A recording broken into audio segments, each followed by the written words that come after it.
Hi, my name is Justin Lee, and I'll be presenting my arc length project today. So to start off, I used a pathway that I usually run down a road by BCC, and I found a portion that I decided to trace out. So I completed this by drawing it with the draw a line button on the application. So in addition to the normal path I took, I decided to make a rectangle or a partial rectangle around it that provided some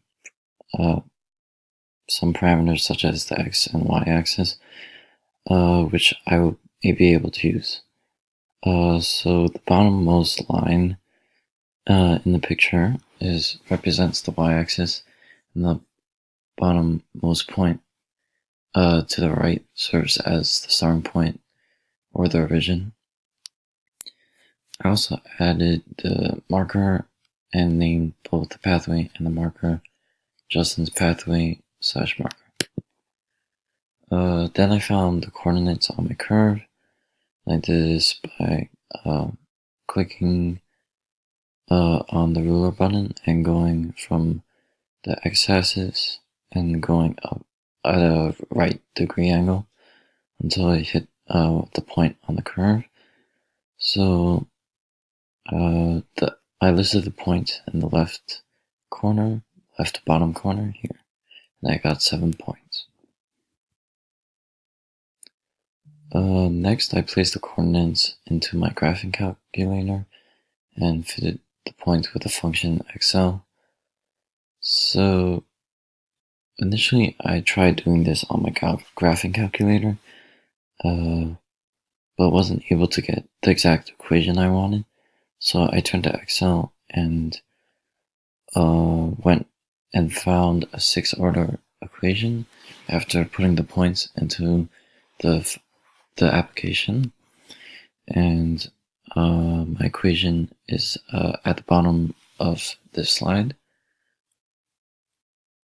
And the r-squared value was 1.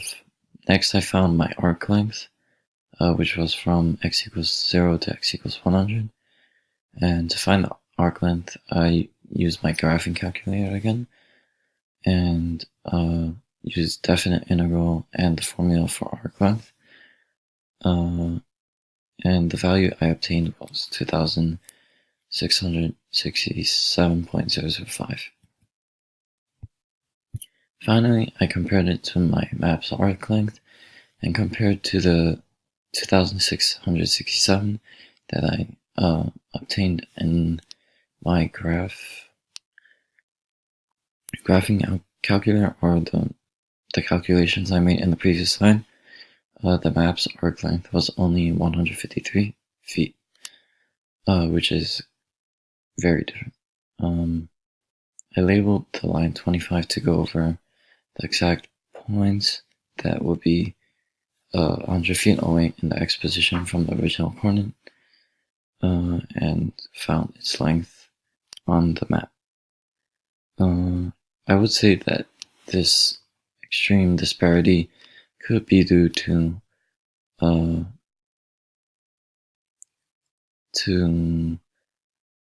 maybe not using the best graph for my calculations, and that should be noted for the future.